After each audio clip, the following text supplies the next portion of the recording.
Hello, third graders. I hope you are having a fantastic, wonderful Wednesday. We are going to talk about daily Roman life in the city. What was it like for Romans in ancient Rome? And you can see this is part one, so this is a two-part one. Some vocabulary words that you will hear. An amphitheater is an open-air building or area used to hold different events such as sports, games, or concerts. An aqueduct, these are really cool. I like learning about aqueducts, is a raised canal, pipe, or channel that carries water to different places. Favors is verbs, give special treatment to someone or something more than others. So if you maybe your parent has a favorite child and they favor that child. Hopefully not. Import means to bring something in from another place to sell. Ingenious means clever, inventive, imaginative, resourceful. If you think of something really smart to do, I might say, oh, that's an ingenious idea. Let's do it. Sauntering is a verb. It's a way of walking slowly, meandering. So last time we learned about the Punic Wars, right? And that the Romans won that war, against the,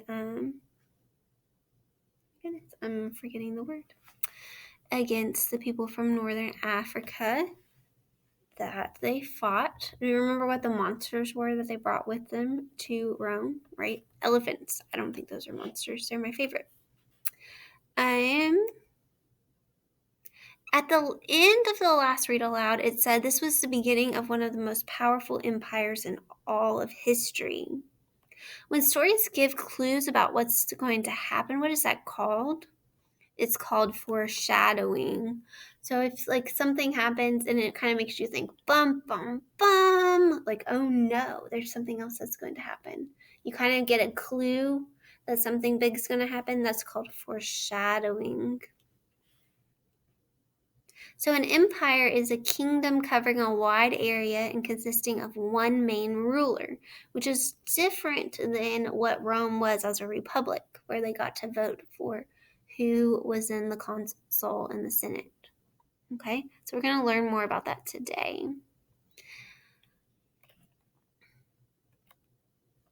With Carthage, that's what it was called. The Carthaginians is who they fought in the Punic War. With Carthage conquered and the Punic Wars finished, there was nothing to stop the spread of Roman power. Rome became the heart of the Mediterranean world. The Romans realized that they no longer needed to worry about growing and producing all their own food. Instead, they could import wheat, olives, and other basic foods from other countries. Then Roman farmers could focus on raising only the crops they wanted. Ancient Rome became a major center of trade. Goods from all over the known world flowed through its Roman ports, and in the process, Rome became rich beyond compare. The city grew at a rapid rate. So if you remember last time we said that Carthage was the center of the known world, but now Rome is becoming that. It must have been astonishing to be there, to witness all the workers who were involved in building the Colosseum, the Forum, the temples, and all the other buildings you see in this picture. Wow. Someone built this model out of clay, and some of the buildings are probably about as big as a pencil eraser. This model is based on what we estimate Rome would have looked like 2,000 years ago, based on old Roman maps, drawings, and writings, as well as the hard work of archaeologists in discovering these items. To the right of the center of the image, you can see the Colosseum. The long oval structure in lower left of the image is called the Circus Maximus. This model gives you a good idea of some of the places a Roman child might have seen as he or she explored the city. What is it we call objects that were created in the past by a person, such as ancient maps? That's right, artifacts, and they tell us about the civilization. So what would it have been like to be born and raised in the city of Rome? Let's imagine that you are a child born into a plebeian family. You live with your mother, father, sister, and brother in a small apartment near the center of the city, not far from the great Colosseum. Your apartment building is crowded and noisy. There's always someone yelling or crying or laughing.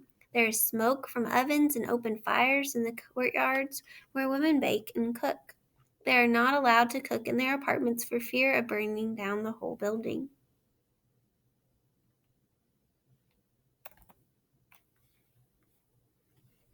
Okay, so you can see inside the apartment what it would look like.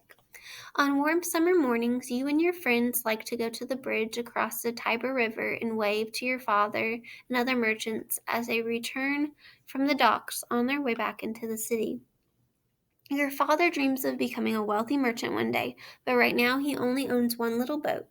Each morning, he and his partners row out to the docks where the big ships unload their exotic goods. If the goods are exotic, what does that mean? It means that they're from distant lands. Your father buys goods from the merchants on the ships, and then he resells the goods in other places in the city. He is a good businessman. He buys goods at the wharf at a low price and then sells them for a higher price to the rich people in the city who are too busy or lazy to come out to the wharves themselves. He doesn't care what kind of merchandise he gets, pottery, fabric, dried fruits, or whatever else he can find, as long as he gets a good price. After the boat's passed, you and your friends hurry home for your daily lesson. So a wharf is similar to a dock or pier. It's a platform in a harbor which ships can unload and unload cargo. Like most of other plebeian children, you are educated at home by your family instead of going to school. You are taught to read and write in Latin. You are taught good manners and proper behavior. You learn about Roman gods, Rome's history, and what it means to be a proud Roman citizen. You also learn about your culture, the traditional songs, dances, and recipes. Your sister often goes to music lessons. Your aunt sometimes takes her and other girls for a flute lesson near the temple of Minerva, built to honor the goddess of wisdom and creator of music. The boys exercise and play rough games to become stronger. The parents are responsible for making sure their young boys are strong enough to serve in the Roman army when they are old enough. You like learning about Roman history and poetry, especially the work of a poet named Virgil. You heard a poem by Virgil one time, and this line stuck it in your head. Fortune favors the brave.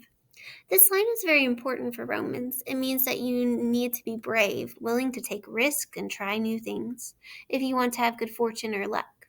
You know from the stories your mother and father have told you that Rome became successful because of many brave Roman citizens who came before you. Some days when you walk through the city, you can hear the cheers of the crowd in the Colosseum echoing through the city whenever fights are occurring. The Colosseum is a huge amphitheater that sits 50,000 people. Your parents will not let you go to see the fights in the Colosseum, but you know what goes on there because you have heard many stories. The word fortune refers to Fortuna, the Roman goddess of luck. In other words, luck prefers the brave. Rome is a huge crowded city. You never know what you're going to see on any given day. Just the other day you saw a man leading lions down the street. You have no idea where he got them or what he was planning to do with them. But seeing lions in the street is not that unusual in Rome. People from all over the world live here, and many of them follow this saying, "When in Rome, do as the Romans do." Of course, many of the people living here are slaves who have been captured as the Roman legions conquered new lands. But many others are merchants, travelers, or just people who have moved here to try to make a better life. The city is full of opportunities for acquiring wealth, new knowledge, and new experiences. Even though you were born and raised in the vibrant city of Rome, you are still amazed every day by all the things you see and do. Sometimes you need to relax and get away from the busy bustle of life in the city. Fortunately, there are quiet places in the city to relax. Your favorite place is on a little patch of grass near the temple of Apollo on one of the 7 hills where Rome got its start. There you sit and admire the aqueduct. Ooh, what is an aqueduct? aqueduct. It's pretty cool. This beautiful structure, supported by arches, carries fresh, clean water from the mountains into the city. Your father has explained to you that aqueducts depend on gravity and pressurized pipes to help the water flow through them. The water comes from nearby mountains, and because the water source is higher than the location of the city, the water flows downhill through the channels of the aqueducts with the help of gravity. Romans used a lot of water for fountains, public baths, water wheels, sewers, and faucets in the streets.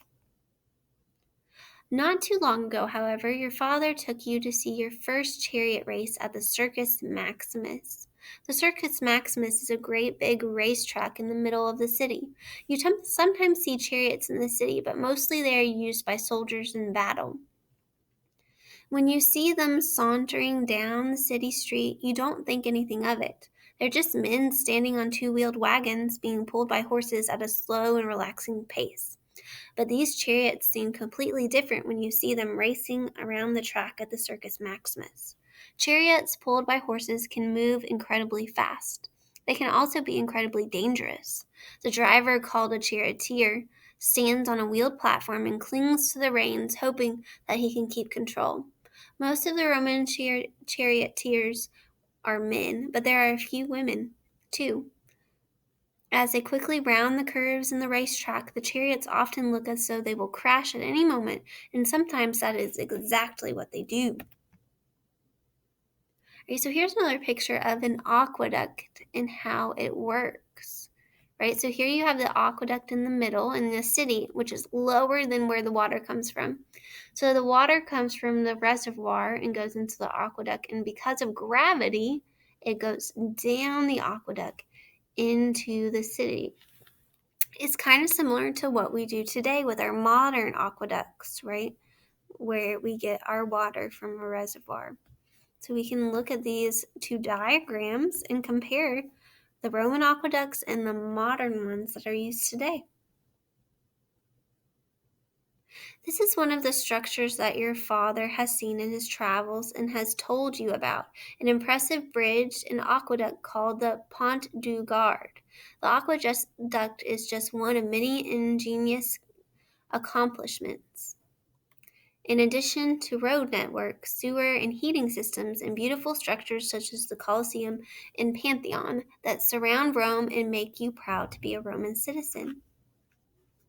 So this aqueduct actually still exists in southern France today, which is pretty cool that it's still standing and you can go see it.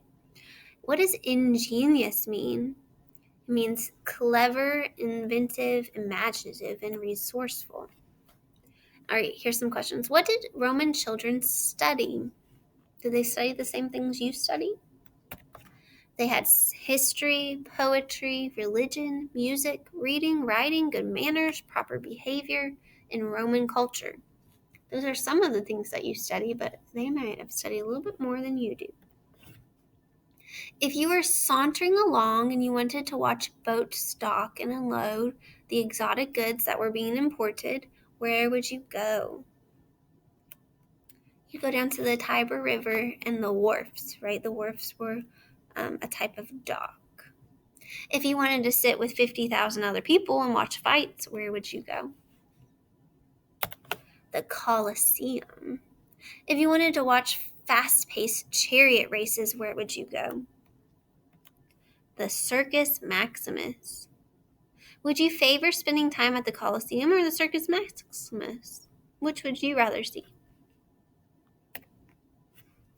All right, so remember we saw these diagrams.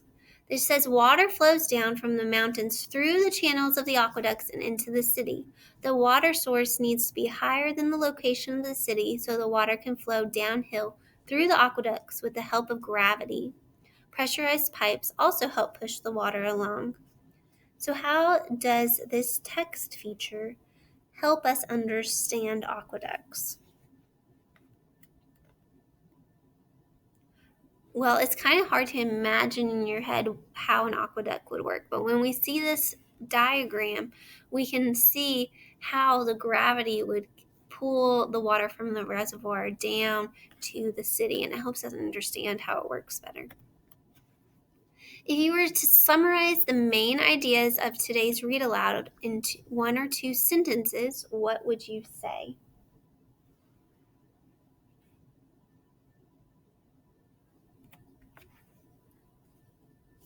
All sorts of people lived in ancient Rome, which was crowded, loud, vibrant, boisterous, and busy with trade. There were many things to entertain people, such as chariot races and the Circus Maximus. Excuse me, fighting in the Colosseum, and interesting sights in the streets. There were exotic goods, children got to go to school and learn, ingenious aqueducts. You could have said a bunch of these different things for the main ideas that we got from this read aloud. In this read aloud, what ingenious inventions and contributions did you learn about that the ancient Romans gave to the world?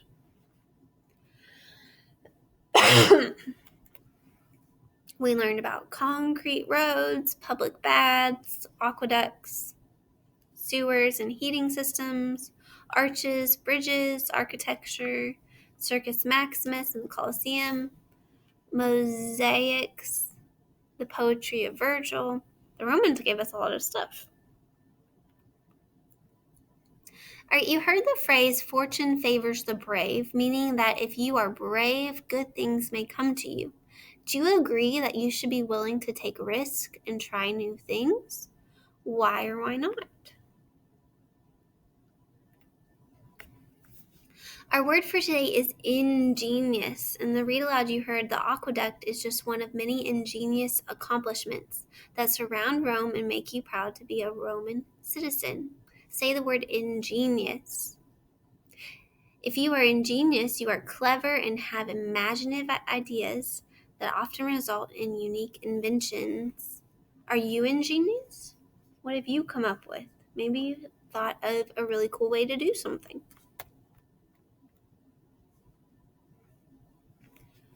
All right. Good job, third graders.